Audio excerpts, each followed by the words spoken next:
এবার আগের চেয়ে আরও স্পষ্ট করে দেশে ফেরার বিষয়ে ঘোষণা দিয়েছেন সাবেক প্রধানমন্ত্রী শেখ হাসিনা এবং দেশে ফিরে তিনি তার পরিকল্পনার কথাও প্রকাশ করেছেন আন্তর্জাতিক বার্তা সংস্থা রয়টার্সকে দেওয়া একটা বিশেষ সাক্ষাৎকারে। রয়টার্স তার এই ইন্টারভিউটি করেছে বৃহস্পতিবার গভীর রাতে 1 ঘণ্টা ব্যাপী এবং সম্ভবত এবারই প্রথমবারের মতন শেখ হাসিনা টেলিফোনে কোনো সংবাদ মাধ্যম বা সংবাদ সংস্থাকে সরাসরি সাক্ষাৎকার দিলেন। আমরা জানি যে এর আগে তিনি রয়টার্সকেও সাক্ষাৎকার দিয়েছেন, ব্রিটিশ গণমাধ্যম দ্য ইন্ডিপেন্ডেন্টকে দিয়েছেন, ভারতের বিভিন্ন গণমাধ্যমে তো দিচ্ছেনই, সেগুলো সবই ইমেইলে। এটাই সম্ভবত প্রথম টেলিফোনের সরাসরি সাক্ষাৎকার এবং রয়টার্সও তার এই সাক্ষাৎকারটিকে এক্সক্লুসিভ ইন্টারভিউ হিসেবে প্রকাশ করেছে।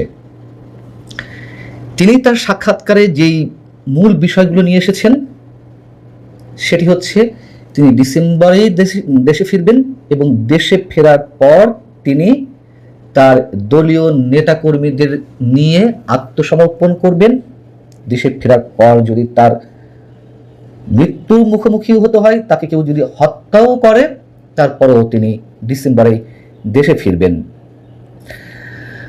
রয়টার্স বলছে যে দক্ষিণ এশিয়ায় এই দেশটির অর্থাৎ বাংলাদেশের দীর্ঘতম সময় ধরে ক্ষমতায় থাকা নেত্রী বলেছেন তিনি এবং তার দল আওয়ামী লীগের সদস্যরা স্বেচ্ছায় সেই দেশে ফিরে আদালতে হাজির হতে চান। এর মাধ্যমে তারা দেখাতে চান দেশের সবচেয়ে প্রভাবশালী রাজনৈতিক প্রতিপক্ষের বিষয়ে বাংলাদেশ কেমন আচরণ করে।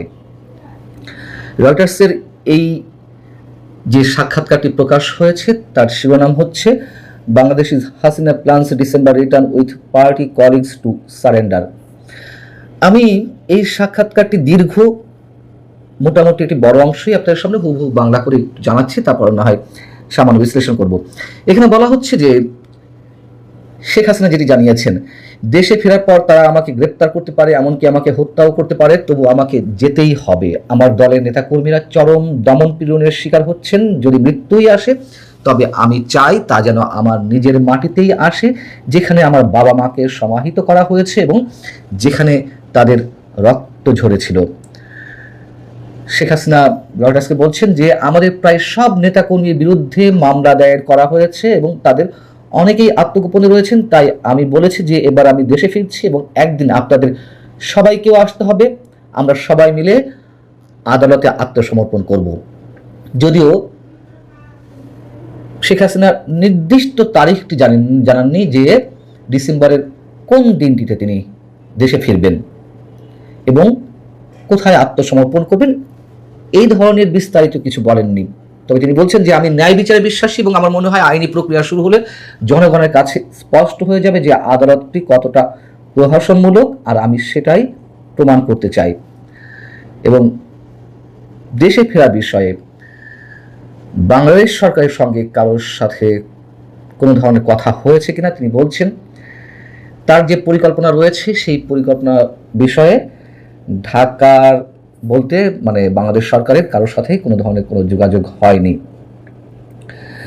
এবং তিনি বলছেন যে তাকে তার পিতার হত্যাকাণ্ডের পরে নির্বাসনে থাকতে হয়েছে। 1981 সালে বাবার হত্যাকাণ্ডের পর যতদিন তিনি দেশে ছিলেন, তারপর যখন 81 সালে দেশে ফিরলেন, ফেরার পর সামরিক শাসনের বিরুদ্ধে আন্দোলনের সময় তাকে বারবার আটক করা হয়েছে। 2007 সালে দুর্নীতি মামলায় সামরিক সমর্থিত তত্ত্বাবধায়ক সরকার তাকে কারারুদ্ধ করে। কিন্তু এবার তার বাসভবনের দিকে কিছু মানুষ এগিয়ে আসার সময় জীবনের প্রতি হুমকির মুখে পড়েই তিনি দেশ ছাড়তে বাধ্য হয়েছিলেন। আওয়ামী লীগ সরকারের সর্বশেষ যে 15.5 বছর শাসন, সেই শাসনের বিভিন্ন ভুল ত্রুটি নিয়েও তিনি কথা বলেছেন। তিনি বলছেন যে দীর্ঘদিন ক্ষমতায় থাকলে যে কোনো সরকারেরই নানান ধরনের ভুল ত্রুটি থাকতে পারে এবং কোনো সরকারই ভুল ত্রুটির ঊর্ধ্বে নয়। তবে সরকারের ভালো মন্দ বা সঠিক ভুল বিচার যাই হোক না কেন, তা করার অধিকার জনগণের। আমি সেই বিচারের ভার জনগণের উপরেই ছেড়ে দিচ্ছি। এই সাক্ষাৎকারে তিনি বিএনপি সরকার কি করছে এবং ভারতে যে অবস্থান করছেন সেটি নিয়ে যে পরিস্থিতি বর্তমানে সেটি সম্পর্কেও কথা বলেছেন। এটি বেশ ইন্টারেস্টিং। তিনি বলছেন যে প্রায় 2 বছর প্রায় 2 বছর বা 1.5 বছর বেশি সময় যে ডক্টর ইউনূসের অপশাসন ছিল, পুরো বাংলাদেশকে অস্থিতিশীল করে তুলেছিল বিএনপি সরকার, বাংলাদেশ সরকার এই মুহূর্তে সেই দীর্ঘ অস্থিরতার পর, অস্থিতিশীলতার পর স্থিতিশীলতা ফিরিয়ে আনার চেষ্টা করছে। আবার অন্যদিকে তিনি যে দিল্লিতে অবস্থান করছেন, সেটিকে নিয়ে বাংলাদেশ ভারত যে সম্পর্ক ক্রম অবনতির দিকে যাচ্ছে, সেটি আর থাকবে না তিনি দেশে ফিরে এলে।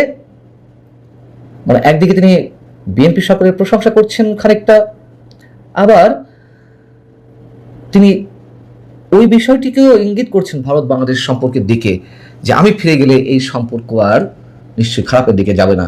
খুবই সিগনিফিক্যান্ট এই কথা দুটো। বহিঃশক্তি বা বিদেশি অন্য কোনো শক্তির কারোর সঙ্গে কোনো যোগাযোগ হয়েছে কিনা তার ফেরার বিষয়ে, সে বিষয়ে তিনি বলছেন যে দেশে ফেরা বা কখন ফিরবেন সে বিষয়ে তিনি বিদেশি সরকারের সাথে কোনো প্রকার আলোচনা করেননি। বিদেশি সরকার বলতে হতে পারে যুক্তরাষ্ট্র, হতে পারে ভারতও, আমরা জানি না এখানে তিনি কি মিন করেছেন। তিনি বলছেন যে বাংলাদেশ সরকার বারবার আমাকে ফিরিয়ে দিতে ভারত সরকারের কাছে অনুরোধ জানিয়েছে, কিন্তু আমি নিজেই ফিরতে চাই। রয়টার্সের পক্ষ থেকে তার এই ইন্টারভিউ বিষয়ে বিএনপি সরকারের মানে দায়িত্বশীল অনেকের সাথেই যোগাযোগ করা হয়েছিল।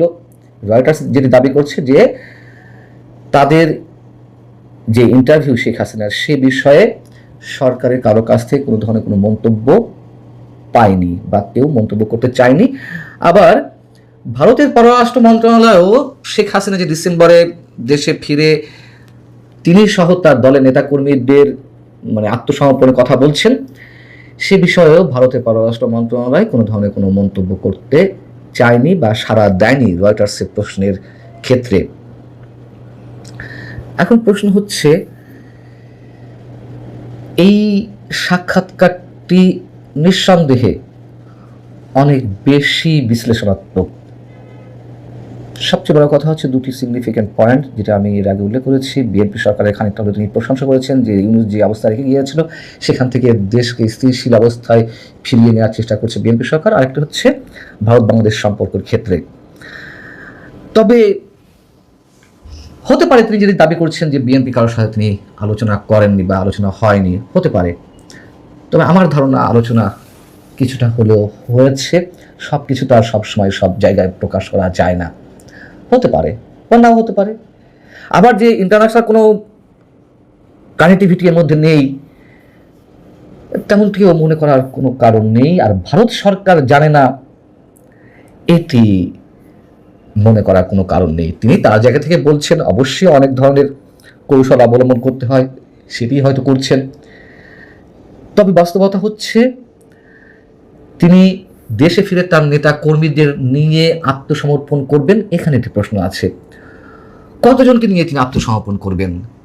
এবং এই কথা তো অনেকেই বলেন, আওয়ামী লীগের মধ্য থেকেই বলতে শোনা যায় যে সরকার যে হাজার হাজার মামলা দিচ্ছে, তারা পালিয়ে বেড়াচ্ছে, আত্মগোপনে রয়েছে, একসাথে আত্মসমর্পণ করলে ধরা দিলে কি হয় দেখা যাক। সরকার তো এই হাজার হাজার নেতা কর্মীদের আটকাতে পারবে না। যদি তেমনটি হয়, এটি পৃথিবীর ইতিহাসে নিঃসন্দেহে একটি রেকর্ড হয়ে থাকবে। জানি না যে সামনে আরো কি হয়, পরিস্থিতি কোন দিকে বদলে যায়। কেবল তো জুলাই, আরো 5 মাস সামনে, জুলাই সহ 6 মাস। তবে যদি শেখ হাসিনা তার প্ল্যানিং সত্যিই বাস্তবায়ন করতে পারেন, তবে অবশ্যই সেটি ইতিহাসে নজির হবে। এবং সরকারের পক্ষ থেকে যে কোনো মন্তব্য করা হয়নি রয়টার্সের কাছে, রয়টার্সের প্রশ্নের পরিপ্রেক্ষিতে, সেটি একটি সিগনিফিক্যান্ট বিষয়। তার কারণ আমি অনেক আগে থেকেই বলে আসছি, শেখ হাসিনার এই ধরনের ঘোষণার পর, এর আগে বলেছিলেন যে তিনি ডিসেম্বরের মধ্যে ফিরবেন। রয়টার্সের সঙ্গে সাক্ষাৎকারে বললেন যে ডিসেম্বরেই ফিরবেন, মধ্যটা না, ডিসেম্বরেই ফিরবেন এবং বিশেষ পরিকল্পনা সহকারে। সরকার কেন কোনো ধরনের প্রতিক্রিয়া দেখাচ্ছে না? সরকার বারবার ফেরত চাচ্ছে ভারতের কাছে, কিন্তু যেখানে তিনি নিজেই ফিরে আসবেন, কেন তার ট্রাভেল পাস বিষয়ে কোনো কিছু বলা হচ্ছে না? শুধুমাত্র মানবতা বিরোধী অপরাধ ট্রাইব্যুনালের চিফ প্রসিকিউটর কথা বলেছেন, তার ফিরে আসতে কোনো আইনগত বাধা নেই। এই যে আইনগত বাধা নেই, এটিও আমাদের কাছে এক ধরনের এড়িয়ে যাওয়া বক্তব্য। শেখ হাসিনার তো কোনো ধরনের পাসপোর্ট নেই এই মুহূর্তে তার কাছে, সব পাসপোর্ট প্রত্যাহার করে নিয়েছে ইংরেজ সরকার। অতএব তাকে ফিরতে হলে তো ট্রাভেল পাস দিতে হবে। সরকার কি সে বিষয়ে প্রস্তুতি নিচ্ছে? যদি না নিয়ে থাকে বুঝতে হবে যে অনেক খেলাই চলছে অথবা অনেক খেলা হবে।